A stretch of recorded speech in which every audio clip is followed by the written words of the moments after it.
Ross, and it's been a bit, but I'm back with a new collection update, and it should be fun. I need to get this in now because I have a ton of shit coming in next week, and to do a collection update on all that, just be fucking just boom. It would suck. It's a lot of shit. So this one today, I got 5 LPs and a cassette. 2 of the LPs I'm not gonna really talk a lot about, just because they're little cheap knockaround albums that I picked up here and there. 3 of the LPs I'm pretty stoked about, and the cassette I'm really fucking pumped about. And hopefully I can turn you on to some shit if you're not familiar with it yet. And yeah, guess we can get into it. If you can hear it in the background, we are listening to the last album from And I'll Ate Her. This is Freni.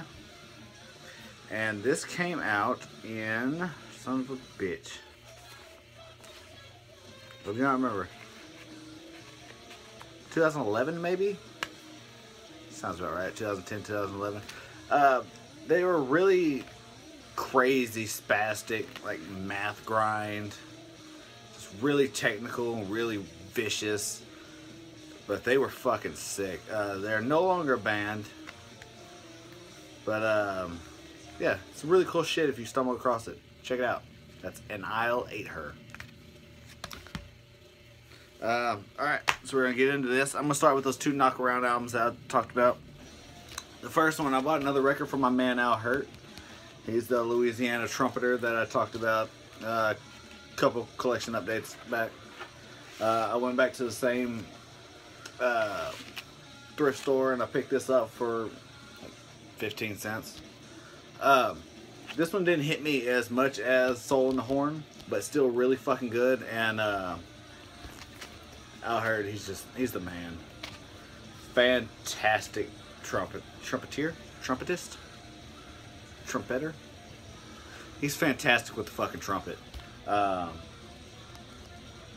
I think I only spun this maybe once, but yeah, it's really cool. I dig it. I love this dude, and I need to get some more of his stuff down the road. Soul in the Horn is still my favorite, but this one's really good too. I'd recommend it. If you are into the jazzy southern jazz vibe, Al Hurt's the man. The round mound of sound is a big fucking man. But yeah, stumble across this cheap somewhere, check it out. It's really cool. The next one I just bought last night, and the jacket's in not great condition, but the vinyl's in shockingly good condition, and it is Brass and the Blues by Muddy Waters. This is his 3rd full-length record. This came out on Chess Records in 1966. Yes, 1966. If you know Muddy Waters, you know what you're going to get on this. This is definitely some of my favorite Muddy Waters material. It starts off with the song Karina. Fucking amazing song. And Black Knight's amazing. Trouble's amazing. Muddy Waters is a fucking legend of blues. And I grew up hearing his stuff. And yeah, this is really fucking good.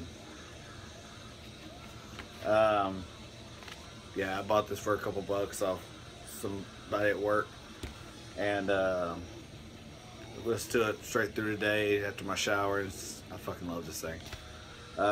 Really cool thing to add in my collection. I did not have any Muddy Waters until now, and look at that.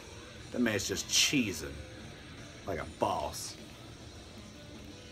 Yeah, it's really cool. Once again, if you know Muddy Waters, you know what you're gonna get.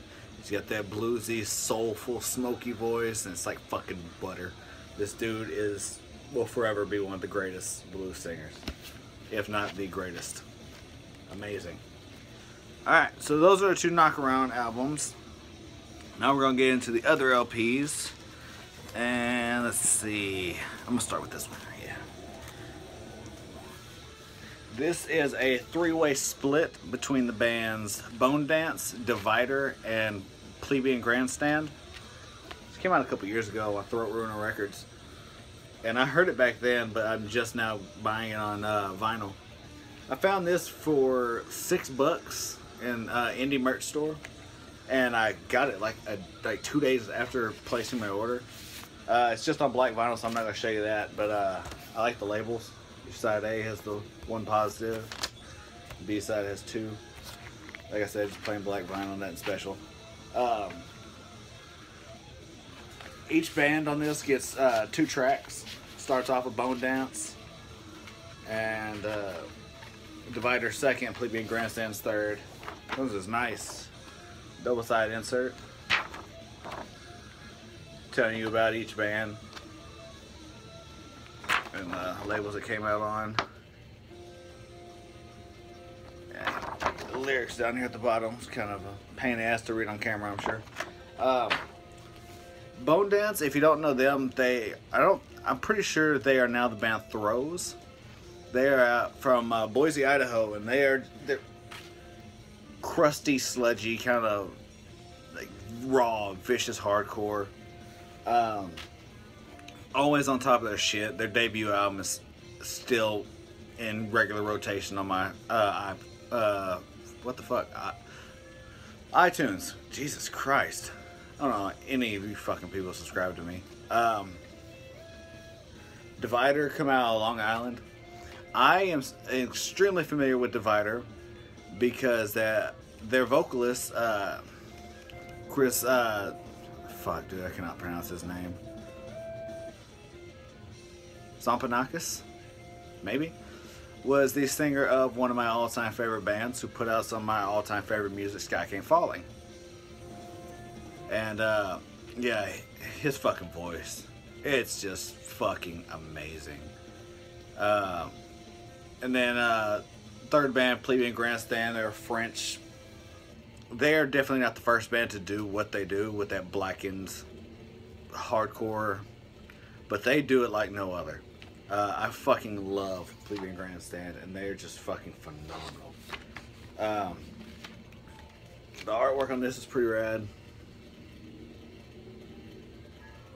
I like the title. It actually says, this record is a 3-way split from the following: Bone Dance, Divider, and Plebeian Grandstand.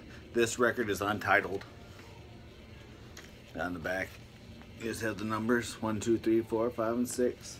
The way it's split up is Divider actually have a song on each side, which is interesting. But yeah, 2 songs from each. Each song is fucking amazing. I love this thing.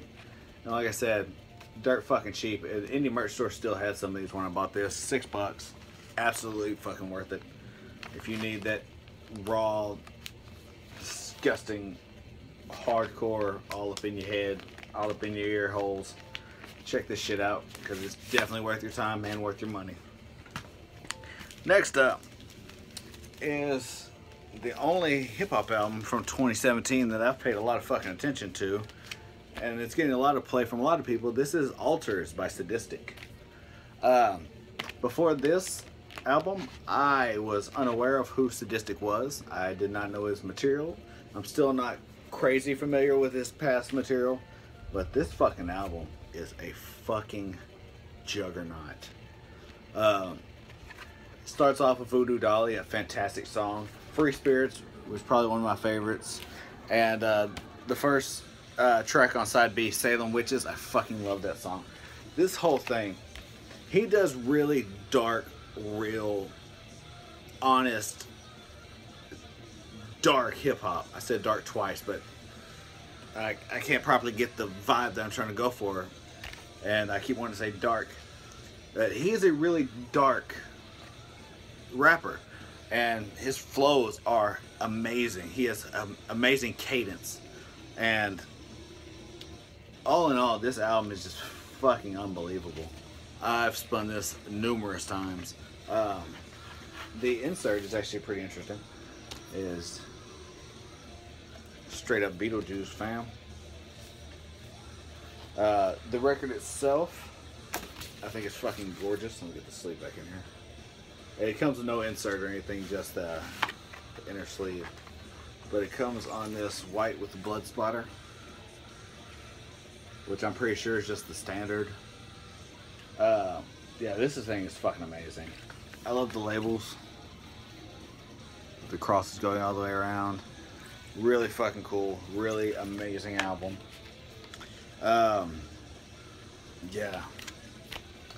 Every year, there's usually only one or two hip hop albums that really impact me, and I think this is gonna be that this year. Yeah.